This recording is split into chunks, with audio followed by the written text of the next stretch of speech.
Agora passo a palavra ao senhor Carlos Vinícius Reis, diretor executivo da Associação Nacional de Educação Domiciliar.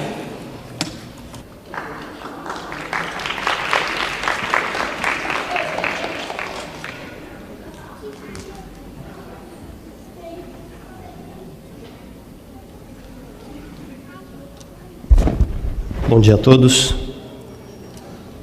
Primeiramente, agradeço a Deus pela vida de todas as famílias e das crianças que estão presentes aqui hoje, representando todas as famílias educadoras do Brasil. É por causa dessas crianças e jovens que estamos aqui, que fazemos a defesa constante da liberdade educacional, direito natural, direito humano, firmado nos pactos internacionais de direitos humanos pelo Brasil como signatário, junto também aos outros países.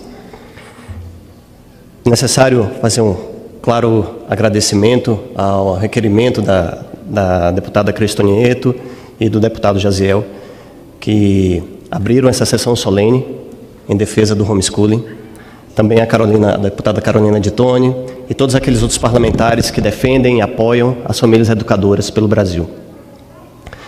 Fazemos um claro e necessário agradecimento também ao presidente da República, que, de forma inédita, trouxe como iniciativa do Poder Executivo uma proposta de legislação sobre a educação domiciliar para essa casa, especialmente através da execução coordenada pelo Ministério dos Direitos Humanos, da Família e das Mulheres, também pelo Ministério da Educação, a pessoa aqui do Ministério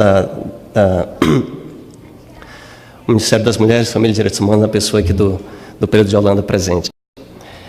Bem,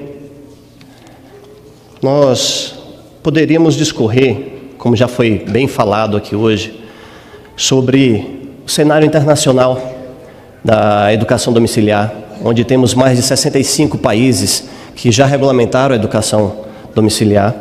Nós poderíamos falar sobre o mito da socialização, como já foi colocado, e as verdades sobre o engajamento social e cívico dos educados em casa. Poderíamos falar sobre o mito do abandono intelectual, mas a verdade sobre os resultados acadêmicos e pesquisas que comprovam isso. Poderíamos falar sobre os resultados profissionais daqueles que foram educados em casa. Poderíamos falar sobre o índice de liberdade educacional, a posição vexatória em que o Brasil ocupa.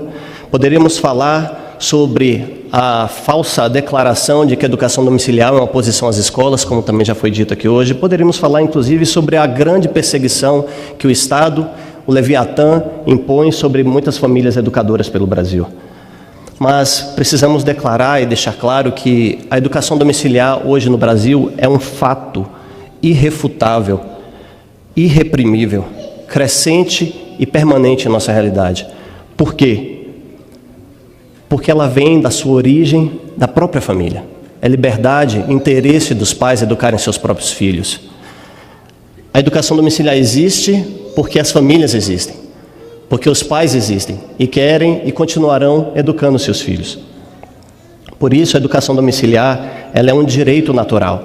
Não estamos tratando aqui de um direito futuro ou de uma expectativa de direito a ser regulamentada. Estamos tratando, sim, de um direito existente, real, presente e inquestionável. Estamos tratando, portanto, da necessidade da regulamentação.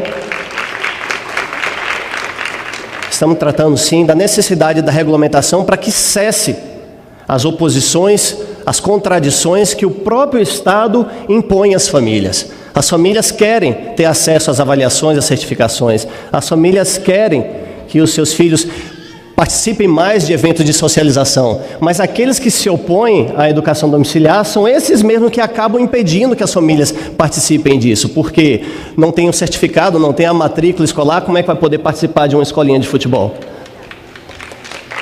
Ou tantas outras atividades. Bem, mas as crianças e jovens, elas não podem esperar. Na verdade, elas não esperam.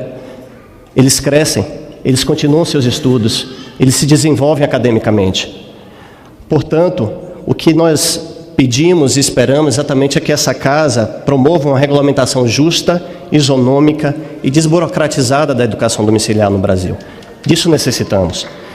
E gostaria de destacar 4 aspectos fundamentais que entendemos que sejam necessários constar dessa regulamentação, nos termos do que já existe nessa casa, tramitando em diferentes projetos de lei, inclusive agora também com o PL do Executivo. Aperfeiçoamentos são necessários.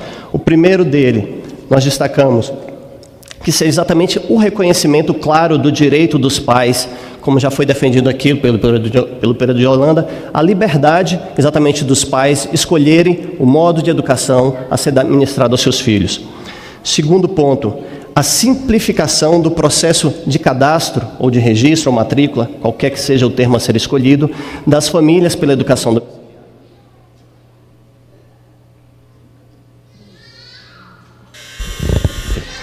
a simplificação desse cadastro de opção pela educação domiciliar, que ele possa ser feito individualmente pelas famílias ou também através de associações, instituições de ensino, pública ou privada, que apoiem a educação domiciliar. Que esse cadastro seja simplificado, que essas instituições que apoiam a educação domiciliar sejam credenciadas junto aos órgãos públicos competentes e assim se mantenha o cadastro nacional que seja necessário para o acompanhamento das famílias que estão em educação domiciliar. Segundo ponto necessário diz respeito à flexibilidade do sistema avaliativo e certificador. Defendemos que seja justa a avaliação a ser aplicada às crianças e jovens que são educados em casa. E nisso defendemos que seja utilizado um modelo básico de avaliação por ciclo de aprendizagem.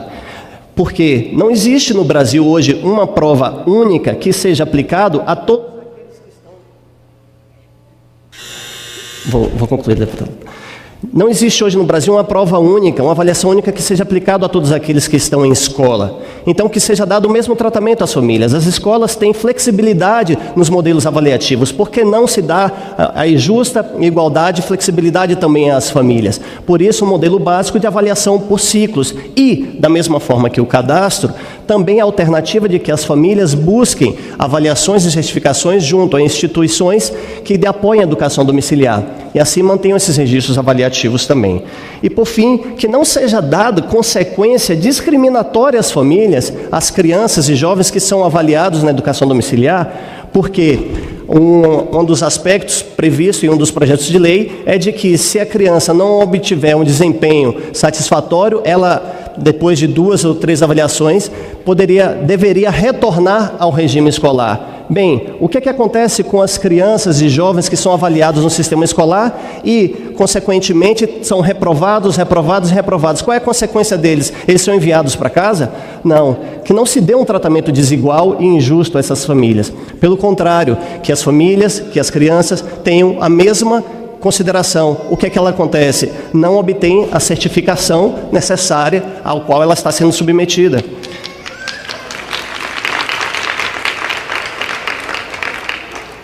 Por fim, mais uma vez agradecemos à mesa, à deputada Cristo Nieto, e conclamamos a todos a se manterem unidos nessa luta permanente pela liberdade educacional, em favor da família, em favor de cada uma das crianças e jovens que aqui defendemos. Obrigado a todos.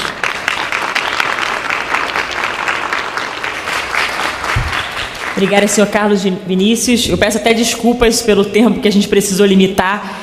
A minha intenção era deixar a gente ficar aqui até altas horas, porque esse tema é caríssimo, é muito importante para nós, mas infelizmente nós teremos que encerrar 13h, então a gente precisou colocar o tempo.